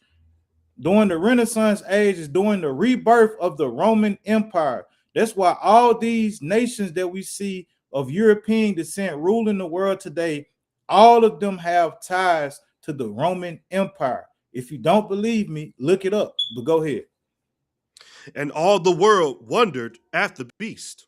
Because why? They came raging war. They came with a new religion professing Christianity throughout the land of Africa, throughout other regions, and they brought it to the Americas, and they did it by craftiness and by war and extortion. Come on. Verse 4. And they worshiped the dragon, which gave power unto the beast. And they worshiped the beast, saying, Who is like unto the beast? Who is able to make war with him? All right, so now, and it said, who would be able to make war with this beast? We're symbolizing with America. Now, I'm going to read this in Daniel chapter 7 real quick, because I got you holding Wisdom of Solomon, verse 23. And it reads, Daniel chapter 7, verse 23. Thus he said, the fourth beast shall be the fourth kingdom upon the earth, which shall be diverse from all kingdoms, and shall devour the whole earth and tread it down and break it in pieces. This beast that it's referring to here is talking about America. So America was going to be the fourth kingdom upon the earth, which was going to be different from all the other nations that came prior to it. And it said America was going to devour most of the earth, right, and tread it down and break it in pieces, letting you know that everywhere Esau was going to go, or America was going to go, they were going to destroy things, they were going to make a mess, and they were going to oppress, I should say, everybody around. So now let's keep going. And it says, and the 10 horns out of this kingdom are 10 kings that should arise, which are the EU or the 10 common markets, and another shall rise after them, and he shall be diverse from the first, and he shall subdue 3 kings. So the 3 kings that America subdued, and if you don't know, you can write these down. It will be Spain, France, and Great Britain. Spain, France, and Great Britain were the 3 kings that America took down. And this is what helped America kick themselves off into power. And now when we keep reading verse 25, it said, and he shall speak great words against the Most High. How would Esau speak great words against the Most High? Let's see. He would tell people that God replaced the church. He replaced the Israelites with the church, which would be the Roman Catholic Church or Christianity. He would tell people that Jesus wasn't a black man or a dark-skinned guy. He was a white man with stringy hair. He would teach the people that God loves everybody, and he would teach people that white supremacy is justified because white people are, at the end of the day, the people of God, and they are the ones that must teach the world to submit to Christ. And it said, and shall wear out the saints of the Most High.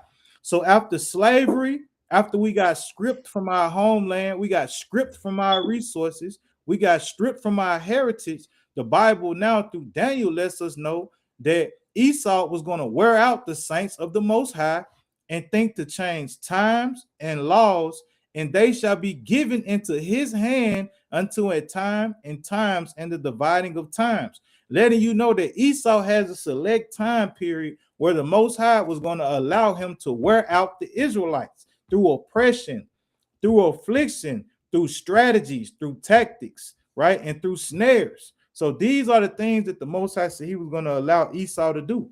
So now, Sapar, you can drop that Wisdom of Solomon 14. I don't got time for that.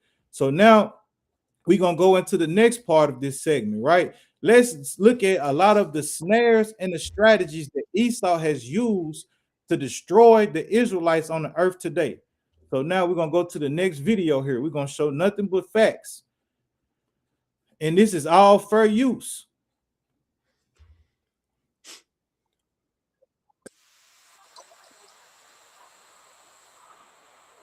So this first strategy or tactic of Esau that he used against us after slavery was called black codes. It was called black codes. All right.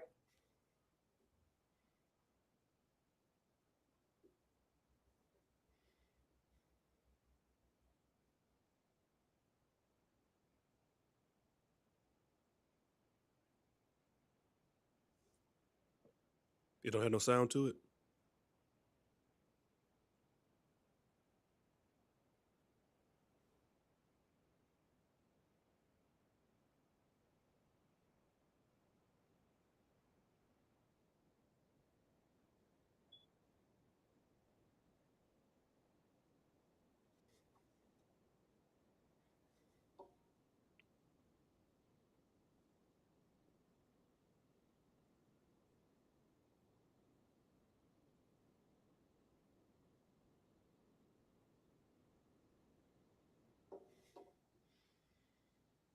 All right, so one of the first strategies or tactics that Esau tried to use to bring us down after we so-called thought we were set free from slavery were called black codes. And during these black codes, they restricted us, they oppressed us still, and the little wages that our people made, they couldn't afford the housing and the clothing and everything we needed to survive on the earth.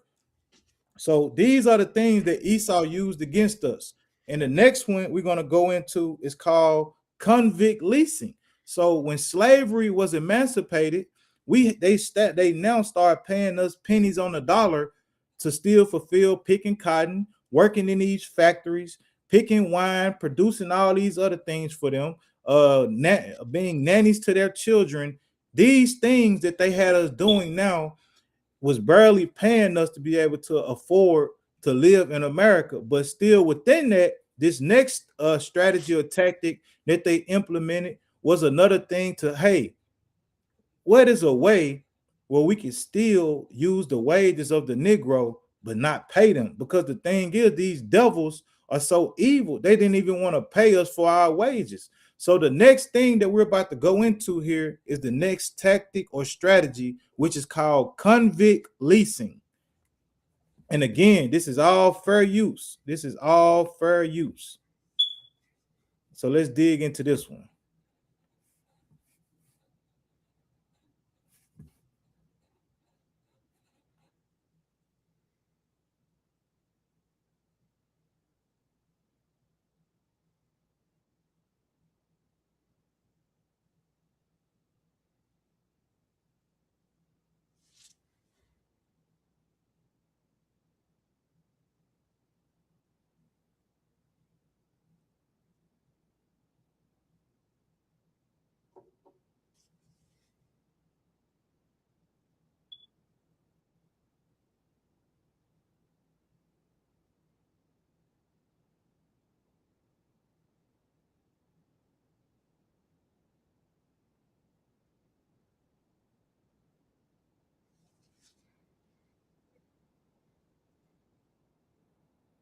Hey, Salakia King. People are saying there's no sound to the videos. No sound. No sound at all. Yeah, I was like, there's no sound at all, King. That's why I asked you earlier. I don't know if you heard me. No, you can't. So you can't hear this one? No, someone in the comments said they couldn't hear it. And I'm like, I know I ain't tripping because I can't hear it. All right, let me try it again. Let's say, man. Yeah, the water sis for letting us know. All right.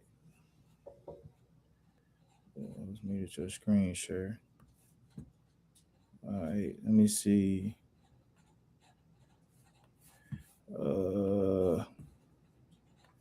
Let me take it back. Can you hear it now? The labor system took shape in the late 19th century, developed coercive means to ensure that cotton remained king. It was called convict leasing. Get arrested on a minor charge or a trumped-up charge, you could find yourself locked up and then hired out to a corporation bidding on inmate labor. The pipeline from prisons to profits in this country has deep roots. The aftermath of slavery was in some ways worse than slavery itself. Unlike before, when someone who owned you, driving you too hard was counterproductive because you would lose your investment. Convict leasing was different. You could get them cheaper, and if you actually drove them to death, there was more where that came from. In the 13th Amendment, which ends the institution of slavery, of course, there is a loophole. Convicts who have been convicted of a crime, they actually can be forced to work for free. In Alabama in 1850, 99% of the people who were incarcerated were white. In Alabama by the 1880s, 85% of the people incarcerated were black. So we could have a debate about how many of those black people were actually innocent, or we could have a conversation about the use of the criminal justice system to target both the innocent and the guilty alike. That continues all the way to the present, where even today, about just under 40% of the nation's prisoners are black, and yet the African American population's about 13%. They are snatching up bodies everywhere to fuel this system.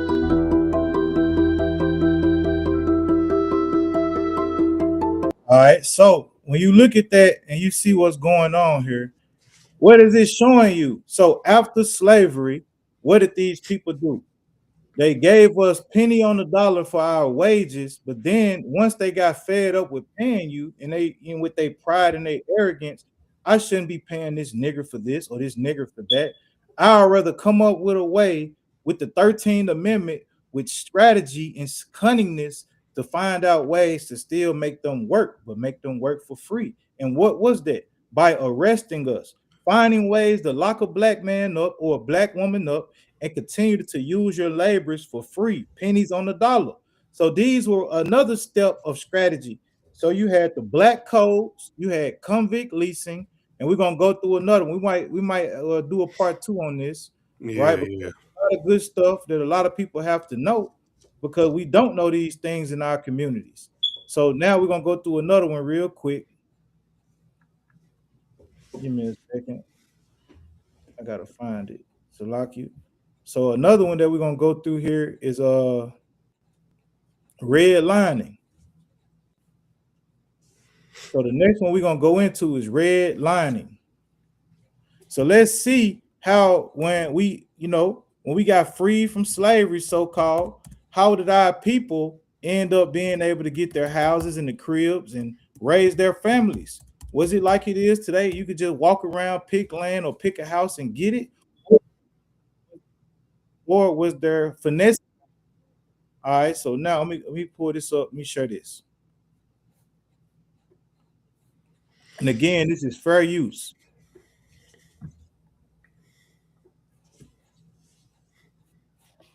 Imaginable, the consequences of redlining to... You can hear it, King. All right. Many Black and brown communities across America meant that those communities had the least and the last of everything. So I want to talk about redlining, because this is a term you may have heard, but most people don't actually know the history. In 1933, in the midst of America's Great Depression, when unemployment rates were 25% and millions of people were not only out of work, but many of them were houseless, the federal government, under President Franklin Delano Roosevelt, established an agency called the Home Owners Loan Corporation. Basically, it tried to make home buying much more affordable by subsidizing the cost of building and lending such that people would be able to afford to buy for the first time. Millions of Americans participated, except that when the Home Owners Loan Corporation began to issue mortgages, it came up with a scheme to decide which communities were deserving of loans and which ones weren't. They made maps and used a color-coded scheme. Green meant this was a community that you could lend to, and red meant you could not. The basic decision they made was to determine that any community with the presence of Black people or brown people or people who perhaps spoke Italian in certain parts of the country could not receive support from the Home Owners Loan Corporation. This created a system that came to be known as redlining, because communities that were deemed risky by the mere presence of people of color, most especially Black people, were disqualified from getting direct support from the federal government to purchase homes. This policy lasted until 1968, when the federal government passed the Fair Housing Act, which made all forms of discrimination in the buying and selling or renting of homes illegal.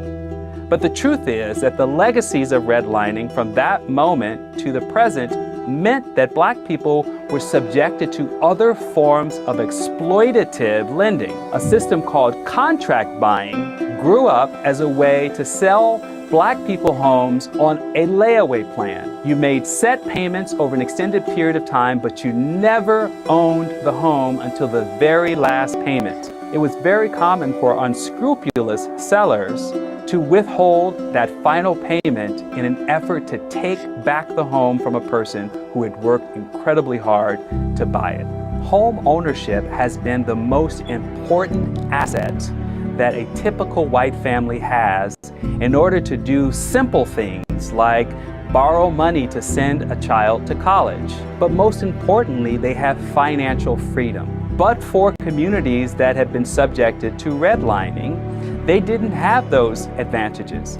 Not only that, the very communities that they lived in suffered from divestment, including the lack of grocery stores, the lack of businesses, the imposition of federal highways that often bisected their communities.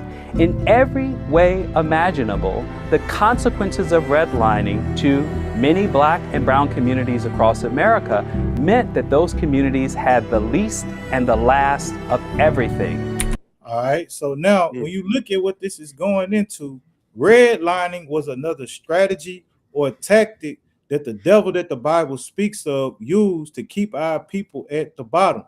And with keeping us at the bottom, with keeping lack of groceries coming into our neighborhoods, to keep the resources to afford our housing in our neighborhoods, what did that create?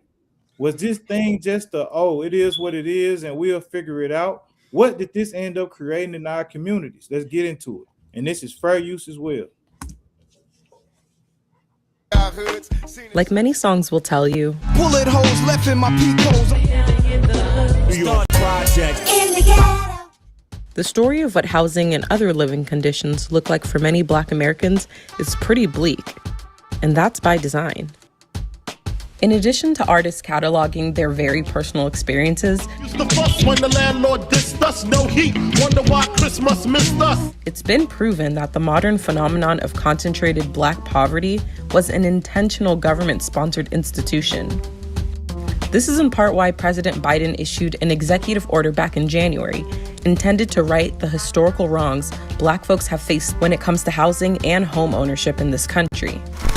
But first, let's take it back. The dawn of the 20th century, African Americans in major cities lived scattered throughout the city. They weren't segregated particularly. It's only with the Great Migration of 6 to 7 million African Americans north and west escaping the South, the predominant response of the United States government and state and local governments to the Great Migration was to contain Black people in their own neighborhoods. And HUD, the Department of Housing and Urban Development, was particularly a part of this role. With the precursors to HUD introduced and encouraged racially restrictive covenants, redlining of every major city where African Americans landed. The federal government was a sponsor of urban renewal, infamously called Negro removal by the great James Baldwin. Urban renewal,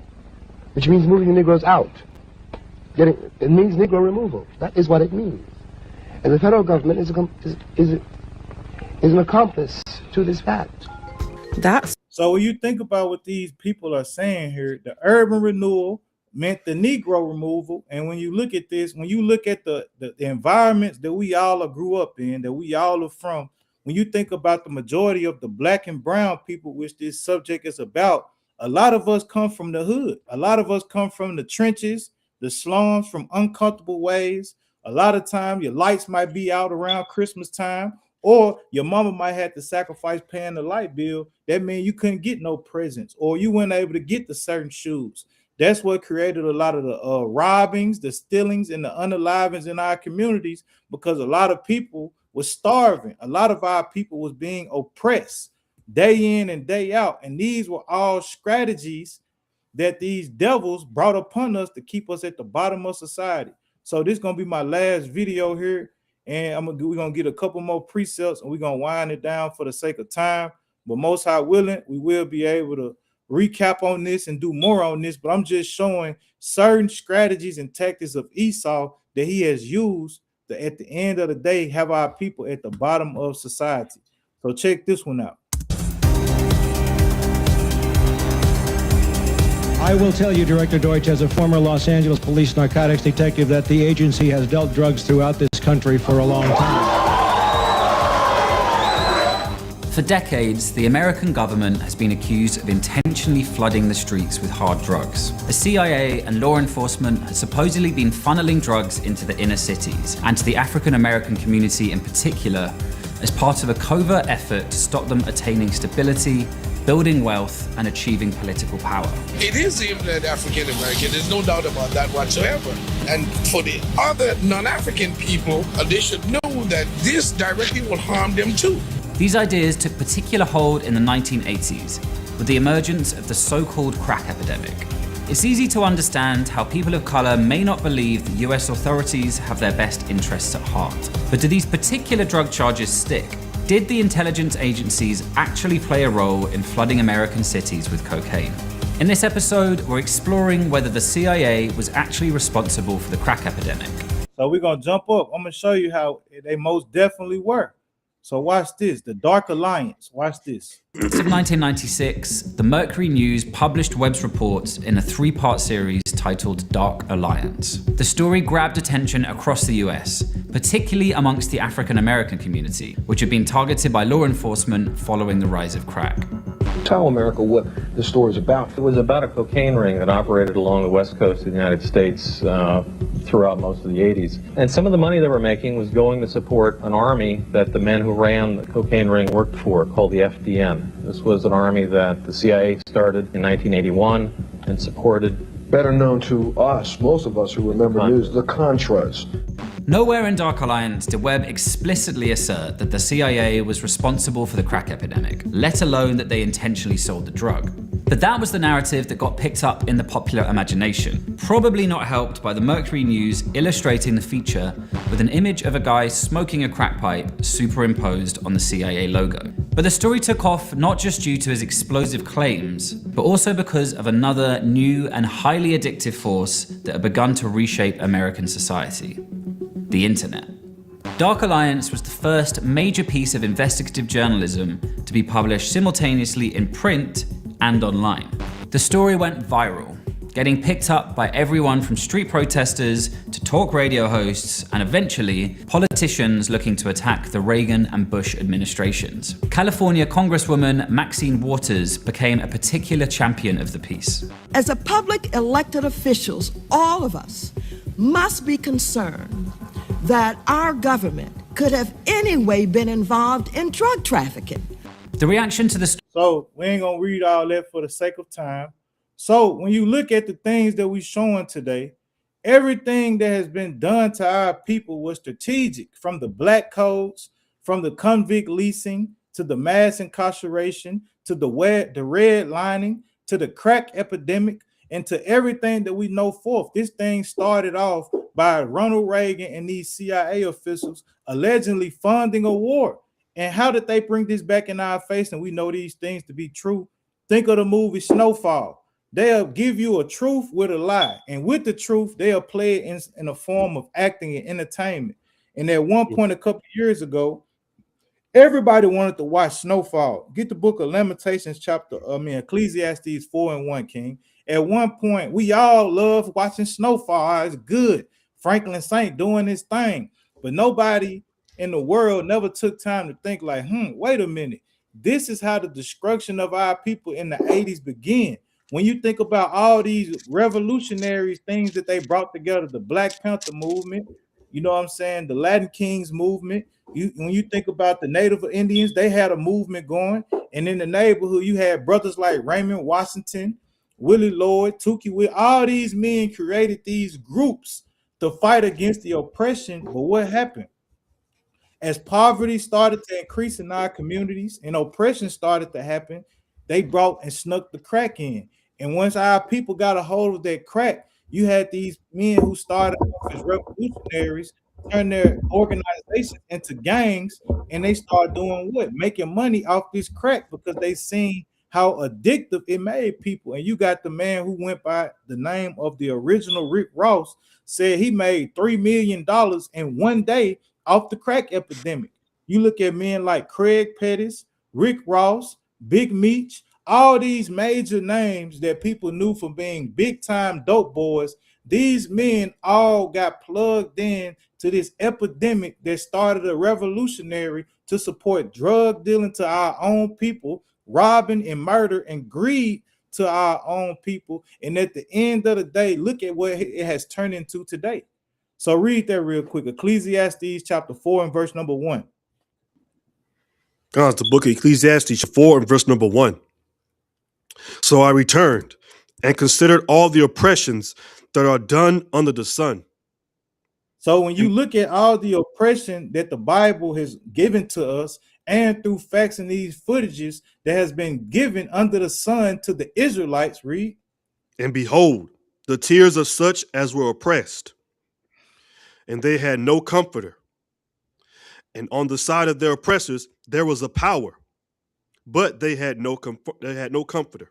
So when you look at our oppressors, these people have power, they have strategy, they have schemes, and everything that Esau did to us, from us getting off them ships unto modern day times, was a key role in our people being destroyed, from losing our nationality, from losing our names, from losing our God, to now coming into this land, having the chains removed from our necks, and now coming into society as Negroes, Afro-Americans, colored, then African-Americans.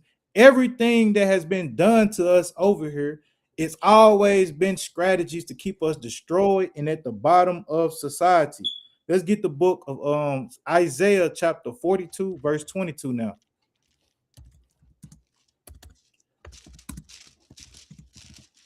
So when you look at everything that we're going into, the operational warfare that Esau have raised on the Israelites have been great. It has been very strategic. It has been very tactical, and it has created many snares that even to this day, a lot of our people and majority of our people still don't see. They don't know, neither do they care. Come on, read that. Come. This is the book of Isaiah chapter 42 and verse number 22. Come on. But this is a people robbed and spoiled. So when you look at the Israelites throughout America, the blacks, the Hispanics, and Native Americans, the black and brown people, when you look at us from the 1400s all the way into 2026, the Bible says this is a people robbed and spoiled. You can't deny it. Nobody else can compare to the things that have been done to the Israelites. Come on. They are all of them snared in holes. And we have all been snared into the holes of Esau, from the black codes to the convict leasing to redlining to pushing us out to creating loans, right? For Esau and them to be able to get approved, and for our people to be sectioned into a certain area, for our people to have limited groceries or the poor meats that be distributed in the meat house or the meat porchery to be delivered to our stores. All these things were snared traps for our people. The mass incarceration, right? From the record labels on in prisons, producing these certain music that will pump our people up. From the crack epidemic, these were all snares created and designed to keep the Israelites in holes. Come on. And they are hid in prison houses. And how do we get hid in prison houses? From Esau fumbling up and scheming on our people, locking us up for petty charges and sentencing us years at a time that they may produce labor out of us, right? By starting these record labels and signing men and women to produce violence, sex, and crime throughout our communities, and to promote guns and killing one another so that they might do what? Motivate other young men who's listening to that music to be influenced to want to join the gang, to go grab a Draco, to grab an AR-15 and unalive their brothers and sisters, or sell dope, but then get caught by these same police officers and get transported to these certain prisons like the CCA, which is also owned by majority of these record labels, so that they can do what? Make money off the music and use the music to influence the blacks and browns to do what? Go commit crimes, get locked up so they can make money off you as well. These are the things that the Most High is showing us that they did to us. Go ahead. They are for a prey, and none delivereth, for a spoil, and none saith, restore. And there is no other nation on the earth asking for us to be restored but the prophets that the Most High God has put back on the earth in the last days, right? This is why this Bible verse says this. Get the book of Psalms chapter 94 and verse number 16. This is why this Bible verse says this.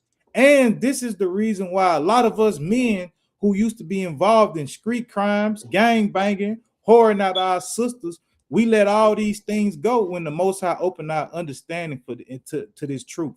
Because why would we sit here and continue to support all this evil, and we realize that these things were created by our enemy to keep us at the bottom?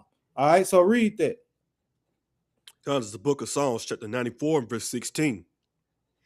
Who will rise up for me against the evildoers? So the Bible asks us, who gonna rise up against the evildoers? Who gonna rise up for the Lord against the evildoers? It's the prophets of God who gonna rise up in the last days. Go ahead. Or who will stand up for me against the workers of iniquity? And who are the workers of iniquity? It's these devils that's ruling and reigning over us, that's putting all these different treaties and signs and legislations before us and different schemes before us to keep us at the bottom of society. We are the ones who the Most High have chosen to rise up and fight against these things, man. Get the book of Lamentations chapter 4 and verse 17. So this is the reason why we must lock in and go hard and fight for our people, because we see we are still at war. And a lot of these schemes and a lot of these snares and a lot of these tactics that the white man has infiltrated and used in America, they still working on our people today. But the brothers and sisters who have the understanding of the scriptures, it is our job to bring all these things down. Come on. It's Lamentations chapter 4 and verse number 17. Come on. It says, as for us, our eyes as yet failed for our vain help. Why? Because everything we have tried has become dung on the earth. It has failed miserably. Come on. In our watching, we have watched for a nation that could not save us. And in our communities, we have been watching for a nation or a race of people who once enslaved us to save us and change the way that they treat us, and hoping that we might all be able to live together over here under one flag, one banner, one morals, and one God. But the Bible doesn't say that. This is why we do what we do, because we are the ones that have, you know what I'm saying, hope for change in America, but the change has never come. Keep going. They hunt our steps. And everywhere you look at in society, they hunt our steps. After Abraham Lincoln supposedly freed us from slavery, they created black codes where they now made it hard for us to start civilization. Then once we started to overcome that, now they come up with the thing with the prison, right? With the convict leasing, where they lease prisoners to do the work and labor for free. And then once they couldn't get us with that like that no more, what did they come up with? They came up with redlining.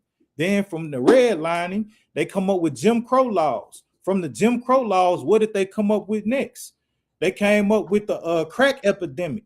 And from the crack epidemic, it brought up what? More ghettos, more poverty. And the same men who created these groups, which we know as gangs, went from protecting the neighborhood to serving, robbing, and unaliving the neighborhood. All the things that the white man has put in front of us, or the devil has put in front of us to keep us at the bottom. So read that verse again. It says they hunt our steps, that we cannot go in our streets. Our end is near. Our days are fulfilled, for our end is come. And our end has come, because look at what these people was doing to us. We got a couple more precepts, King. We're going to shut it down. Give me the book of Ephesians, chapter 6 and verse number 12. So these are the things that we are at war against in these last days. This is the operational warfare that we are in. So this is why, as the men and women who are in this truth, we have to continue to purge out the leaven, as we just kept the Feast of Unleavened Bread, because the leaven that's in this world around us today is poison designed to kill us and to destroy us as a nation of people, and to keep us subjugated and at the bottom, ensnared in holes in Esau's kingdom. But read that. The book of Ephesians, chapter 6 and verse number 12. For we wrestle not against flesh and blood. So our fight is not against flesh and blood. It's not no Crip and blood. It's not us against the Muslims, or us against this, or us against that. It's not camp against camp. But what is it against? For we wrestle not against flesh and blood, but against principalities, against powers, against the rulers of the darkness of this world. Read.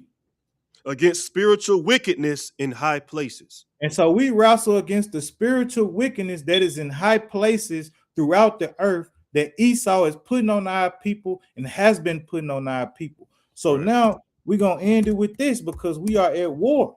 We are at war. Whether you believe it or not, the blacks and the Hispanics are at war. And the Israelites are the one who's fighting back for our people in the last days. And this is how we got to fight. Read that. 2 Corinthians chapter 10 and verse number 4. Let me know when you get it. God, Second Corinthians chapter 10 and verse number 4. Read. It says, for the weapons of our warfare are not carnal. So our weapons not carnal. We don't got no missiles. We don't got no machine tanks. We don't got F-35s. We don't got none of that stuff. We don't have grenades. We don't have none of that. We don't got the means and the skills that Esau has to go and, you know what I'm saying, have an operational art, or operational warfare. But what do we have? Go ahead. But mighty through God to the pulling down of strongholds. Read. Casting down imaginations. So we got the power to cast down imaginations that Jesus Christ was a white man. We have the power to cast down the imaginations that God replaced the Israelites, the 12 tribes, with the church. We have the power to show our people who the devil of the Bible truly is and who all the nations that had a key role in keeping us at the bottom of society is through the Bible. Go ahead. Casting down imaginations and every high thing that exalted itself against the knowledge of God. And we have the power to do that. Go ahead. And bringing into captivity every thought to the obedience of Hamashiach Yahushua. Read. And having in a readiness to revenge all disobedience. And he said we have in a readiness, we ready to revenge all disobedience of these people using their tactics and their tricks to keep us breaking God's commandments, to keep us at vengeance against one another. We have the power to overcome that, to bring our brothers together, to love our wives and our children, not to whore out our sisters, not to sell dope to our people, but to actually go and get jobs and to go throughout the ghettos and the same places where they scattered us and left us to die at and go and pour life into our people with the words of God. And it says, and having in a readiness to revenge all disobedience when your obedience is fulfilled. And this is what we are doing. We're trying to be obedient to the laws and the statutes and the commandments of God so that when he sent his son to redeem us, then we get to get our payback. Then we get to exact revenge on the people who have did these things to our people. They introduced crack to us. They kept us in the dunghill places in the world. These are the things that we are waiting for. So with that, you know what I'm saying? We pray that this was motivating. It was encouraging. And it should rouse you up in the spirit to go fight for your people because you realize the odds are stacked against us. And we are still to this day in an operational warfare. Right? We are still in an operational warfare being tied up and destroyed by the snares and the tactics of Esau. So, hey, man, with that, we pray y'all have a mighty blessed Shabbat. Everybody, hey, keep the commandments, stay in the spirit, pray, ask for repentance, love your brother, love your sister. And to you men, hey, continue to go out into the highways and hedges and compel our people to come back in. But this your brother with the servants. Want to say Shabbat Shalom again. Yahweh Shem Yahweh Barakatah to the 12 tribes. Shabbat Shalom. Shabbat Shalom. Kwam Yashala.